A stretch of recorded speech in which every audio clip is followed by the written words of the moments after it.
I want you to imagine someone. Yeah. Like maybe you even know someone exactly like this. Oh, I bet we all do. Right. So she's an English learner, and she has spent like 6 solid years just perfecting her grammar. I mean, her vocabulary is massive. Wow, 6 years. Yeah. And if you ask her to write a formal email, it is completely flawless. You can have a totally complex conversation with her about, say, global economics, and she won't miss a single beat. Sounds like she has basically achieved what most language learners dream of, like total unquestionable fluency. See, that is exactly what you would think. But, well, here's the really heartbreaking part. Oh no, what happens? You put her in a social gathering, a party, a networking event, or just, casual lunch with colleagues, and she essentially becomes invisible. Oh man. So people just stop listening to her. Exactly. She'll start telling a story about her weekend, and right in the middle of it, you can literally see people's eyes drifting away. Like they're looking for the exit? Yes. They start checking their phones, or the conversation just sort of moves on before she even finishes her thought. Hmm. And she realizes she has completely lost the room, and she's standing there wondering, like, what she did wrong. And, you know, naturally, her first instinct is probably to blame her language skills. She thinks, my English isn't good enough yet. I must have used the wrong preposition. Which is so frustrating. Mm-hmm. But the revelation from our sources today is that her problem wasn't her English at all. It was her storytelling. Right. And this is the secret that most traditional language teachers basically skip entirely. Fluency and engaging communication are completely different skills. Oh, absolutely. They are completely separate. You can have mathematically perfect grammar and still be, well, incredibly boring to listen to. Or you could make little mistakes here and there, but have everyone at the table leaning forward, just completely captivated by your words. Because the difference isn't grammar. The difference is the mechanics of how you actually deliver information to the human brain. And the best part for anyone listening to this deep dive right now is that this is completely learnable. So learnable. Yeah. Our objective today is to unpack 12 specific, actionable tools that native English speakers use often without even realizing it to hold attention, build tension, and create emotion. Okay, let's unpack this. Because by the end of our deep dive today, you won't just be speaking better English. You will be the kind of person others actively want to listen to. Which is the ultimate goal, really. Exactly. So if we want to fix our hypothetical learner's problem of losing the room, I guess the most logical place to start is right at the moment she opens her mouth. Like, where should a captivating story actually begin? Well, most people assume a story has to start at the very beginning, laying out all the background information so the listener isn't confused. That kind of scene. Right. But native speakers who are great storytellers almost never do that. They use a concept called in medias res. Which is a Latin phrase, if I remember correctly. Yes, it simply means in the middle of things. Okay, in the middle of things. Yeah. You jump right into the action, right at the most dramatic or interesting moment. You don't explain how you got there, you just let those background details fill in naturally later on. Like how Hollywood movies do this all the time to hook an audience. Exactly. Let's look at the contrast in the sources because it really highlights how different this feels. So, version A, which is the way most people start, goes like this. Last Tuesday, I was going to work and I decided to stop for coffee, and then something really strange happened. I mean, that is perfectly correct English. It is. Yeah. But there is zero momentum. Now, to drop the audience right into the middle, version B.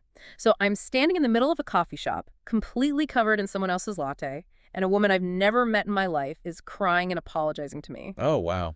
Yeah, it's like jumping onto a moving train instead of watching it slowly start at the station. You're in it. You immediately have questions. Right. Like, what happened? Who is this crying woman? Why is there lattes everywhere? So the practice for you, the listener, is before you speak, find the most surprising moment and just start there. And once you have their attention with that opening, you really need to know how to hold it when you deliver new information. Okay, how do we do that? Well, it involves a tool so simple that people actually ignore it, but it is one of the most powerful psychological triggers in spoken English, the deliberate pause. Wait, just stopping completely. Exactly. Before you reveal a key piece of information like a punchline, a surprise, or a crucial fact, you stop talking for 1 to 3 whole seconds. How did that sound in practice? I feel like that could be weird. Think about the difference between rushing through a sentence versus giving it space. So, for example, I opened the door, and there was pause, my boss. Oh, okay. That does add some suspense. Right. Or imagine a tense situation. She looked at me and said, pause, nothing. Chills. Or even good news. The doctor said pause everything was completely fine. Let me push back on this for a second, though.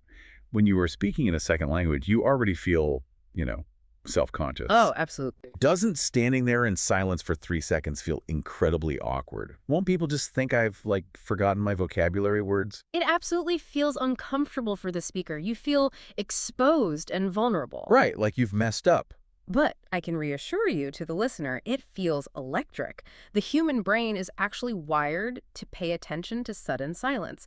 It signals that something important is coming. It gives them a split second to lean forward. Exactly. You have to push through your own discomfort because the pause is the tool. Okay, so you've jumped into the middle of the action, you're using dramatic pauses, and everyone is looking at you. The risk now, I guess, is losing them if your story is just a bland summary. You have to force their brain to generate images. Which is a classic rule of communication, right? Show, don't tell. Ah, yes. Show, don't tell. When you tell, you are basically handing the listener a report. You are forcing them to do all the emotional work to imagine the scene, and frankly, most casual listeners just won't bother. They're lazy. We all are. So if I want to say an experience was really frightening, how do I show that instead of just telling them? You focus on the physical reality of the moment. So instead of saying, it was a scary moment, you say, my hands were shaking so badly I couldn't get the key in the lock. Oh, wow. That instantly paints a picture. I can actually see the shaking hands. It works so well. The sources have a few more great comparisons. If you want to say a restaurant was nice, you don't say, it was a nice restaurant. You could say. You say, there were fresh flowers on every table and the waiter remembered my name. So you're providing the evidence and letting the listener conclude that it was nice. Exactly. Same with emotion. Don't say, she was angry. Describe the action. She quietly put down her fork, folded her napkin, and left. The showing versions actually activate the listener's imagination. But visual details are really only half the battle, right? If you summarize what people said, the story still falls flat. You need to recreate the actual voices. Oh, yeah, because summarizing a conversation kills the drama instantly. If you want to engage people, you have to quote them directly. Makes sense. Instead of the weak reported version like, she wasn't happy, use the strong direct version, she looked right at me and said, I am not happy about this. Or instead of summarizing, he said something rude, you put us right in the room. He looked me in the eye and said, that's not my problem. It feels like you are watching a movie scene. What's fascinating here is that native English speakers do this entirely naturally. Really, just automatically. Yeah, and they will often change their voice just a little bit, maybe adjusting their tone or their posture to actually play the character they are quoting. Like doing an impression. Exactly. It brings the narrative to life in a way that summarizing simply cannot. So we have vivid visuals, we have real voices. Mm-hmm. Now, how does the human brain prefer to consume this information? There seems to be a structural pattern we need to follow so the story feels, satisfying. There is, and it's built around the number 3. The rule of 3. Yes. 2 items just feel like an incomplete list. 4 items feel overwhelming, like way too much data. Right. 3 is the absolute sweet spot for human psychology. It establishes a pattern and then immediately completes it. You see this in major cultural staples all the time, like life, liberty, and the pursuit of happiness. Or blood, sweat, and tears. It's literally everywhere. And in everyday storytelling, you can leverage this rule of 3 in 2 distinct ways, right? Yes. The first is for building tension. You describe a situation escalating across 3 deliberate steps. Give me an example. Sure. First, the lights went out. Then the phone died. Then I heard footsteps. Oh, that's freebie. You can actually feel the anxiety rising with each step. And what's the second way? The unexpected third. You set up a comfortable pattern with the first 2 items, and then you completely break it on the third to deliver a twist or a joke. Ah, I love a good twist. For example, she was smart, driven, and had absolutely no idea how to make coffee. Huh. The first 2 set the expectation of total competence, and the third just pulls the rug out from under you. I love that.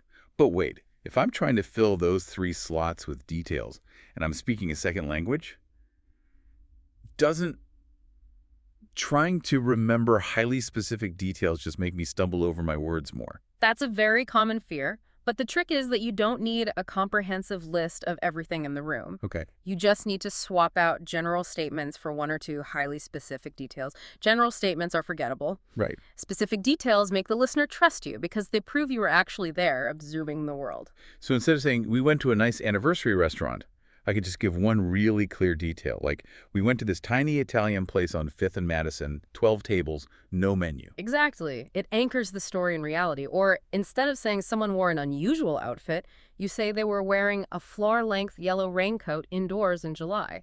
That paints quite the picture. Or describing frustration. Instead of saying, it took a long time, you say, 3 hours. I counted. Yes. It adds so much personality. Okay, let's actually look at how these tools layer on top of each other. I'm going to read a story from our source material about an airport gate. Listen to how the structure works here. Let's hear it. So I'm standing at the airport gate flight, already delayed 2 hours, when the gate agent picks up the microphone and says, pause. Nothing. Wow. She just puts it down and walks away. 3 things happen next. Here comes the rule of 3. Every single person in the gate area looked up from their phone. Then they looked at each other.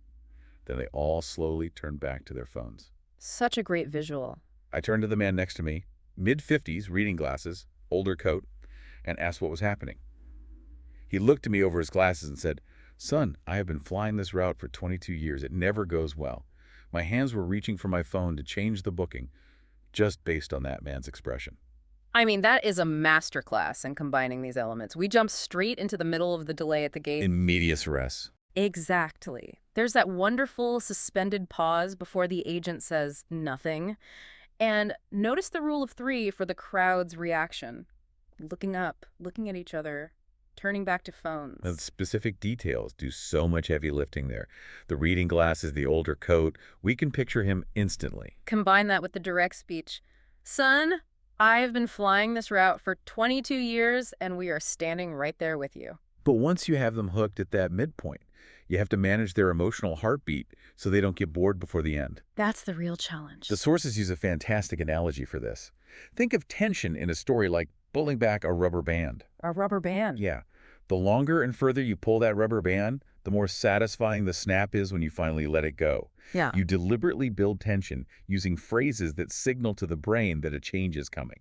Like what? Things like, "That's when I noticed something," or "Nobody said anything for what felt like a long time." Ah, so you're stretching the rubber band. Exactly. And then you have to give them the release. You use phrases like, "and it turned out," or "fortunately," or "unfortunately." It's a rhythm. Pull it back, then let it snap. Right.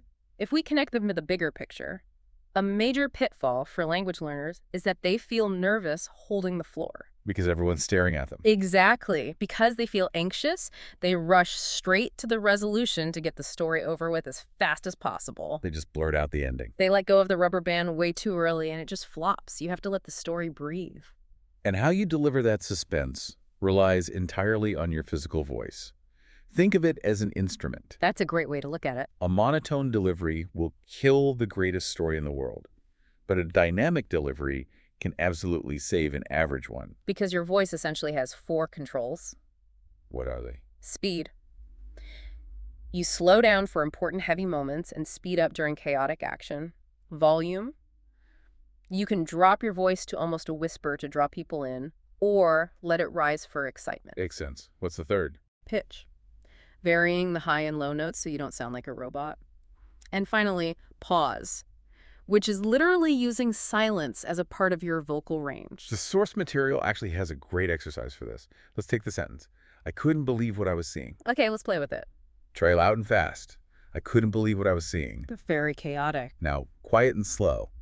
"I couldn't believe what I was seeing." That's super intense. And finally, normal speed with a dramatic pause. "I couldn't believe," pause, "what I was seeing." It completely changes the emotional context. It really does. Your English grammar doesn't need to be perfect, but your delivery definitely needs to be alive. So, okay. The story is moving. The tension is peaking. How do we land the plane? How do you bring a story to a close so the listener walks away amazed? Well, professional comedians use a brilliant trick for this called the callback. The callback. I love when comedians do this. Right. You plant a small, seemingly minor detail early in the story, let the listener file it away, and then you bring it back at the very end in a surprising way. Our notes have a great example of this. Say you're telling a story, and early on you mention, "My grandmother always used to say, if something can go wrong, check the weather first." Okay, setting it up. Then you tell this long story about a wedding. You describe how beautiful the ceremony was, how perfect the flowers were, Hmm. and then you close by saying, and then, naturally, it started to rain. I heard my grandmother's voice in my head. That is so satisfying. It rewards the listener for paying attention. But to pull off a callback or really any good conclusion, you need to follow another critical rule. Know your ending before you start. Because there's nothing worse than a story that just awkwardly fades out with. So, yeah, that's what happened. It's the absolute worst. You must know your final sentence before you even begin speaking. Often, the best endings are incredibly short, just 3 or 4 words. And it should accomplish one of four specific things. Yes. It needs to deliver a punchline, reveal a twist, land the emotional point, or circle back with a callback. Here's where it gets really interesting, though. If we look at the core of all these tools, the secret to a great story is that it isn't actually about you, the teller. Not at all. It's about the listener. You want to make them the hero of the experience. And you do this by focusing on universal emotions. Like, everyone knows what fear, embarrassment, joy, or relief feels like. You can physically invite them into your experience with questions. Like saying, you know that moment when. Exactly. Or, have you ever had the experience of? Or describing that highly specific feeling of realizing you've made a terrible mistake, but it's too late to fix it. Oh, I know that feeling too well. Right. When you frame it that way, the listener thinks, yes, I felt exactly that. They transition from being a passive audience member to an active participant. And once you've guided them to the end of that shared emotional journey, you must apply the final and perhaps the hardest rule. End strong and stop completely. This is so tough for learners because we always want to clarify. But when the story's over, you have to just stop talking. Do not explain the lesson. Do not summarize the point. If you explain it, you're basically telling the listener, I don't trust you to understand what I just said. That's a great way to put it. Deliver your final prepared line and let the silence do the work. If they nod or if they sit in quiet reflection, you have won. Just trust the story. Let's see how all these final pieces come together. Listen to the climactic story from our sources, the laptop on the train story. I'm ready. So there I am, 3 minutes before the most important presentation of my career, and I realize I've left my laptop on the train. Oh my God, my worst nightmare. Pause. The kind of realization that hits you in 3 stages. First, confusion, then certainty, then your entire body just going cold. There's the rule of 3. I called Marcus, the IT guy. I said, tell me something good. He paused, and very quietly he said, where are you? Which was not the answer I wanted. Direct speech. Perfect. What happened next happened fast. He had a backup drive. We got a loaner laptop. The presentation loaded with 45 seconds to spare. You know that feeling when something goes so wrong it somehow fixes itself? Exactly that. Making the listener the hero. I walked into the boardroom and thought, my grandmother always said, presentations you almost don't give are the ones people remember. She never said that, but I needed it to be true.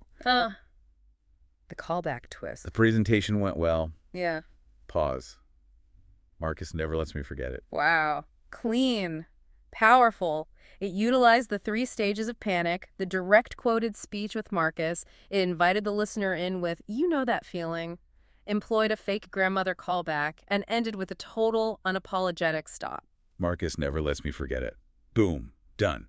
So just think about the journey we just took. It's quite a checklist. It is. You start right in the middle of the action. You use electric pauses, you show the visuals instead of telling, and you quote real voices. You structure it in 3s, filling the world with highly specific details. You stretch the tension like a rubber band and use the speed and pitch of your voice to let it snap. You plant a callback, drive toward an ending you already know, make the listener feel the universal emotion. And when you deliver that final line, you just stop.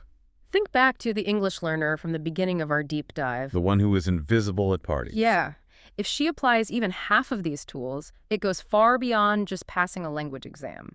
It fundamentally transforms how she is perceived in job interviews, casual lunches, and networking events. She becomes magnetic. And the journey to mastery doesn't stop here. Our source material hints that next time, the focus shifts to advanced vocabulary upgrades. Oh, that sounds fascinating. Right. Simple, strategic word swaps that instantly signal a higher level of English proficiency. You definitely won't want to miss that. But before we go, this raises an important question for you to mull over. Now that you understand the exact psychological mechanics and structural tricks behind a captivating story, will you ever be able to listen to your friends the same way again?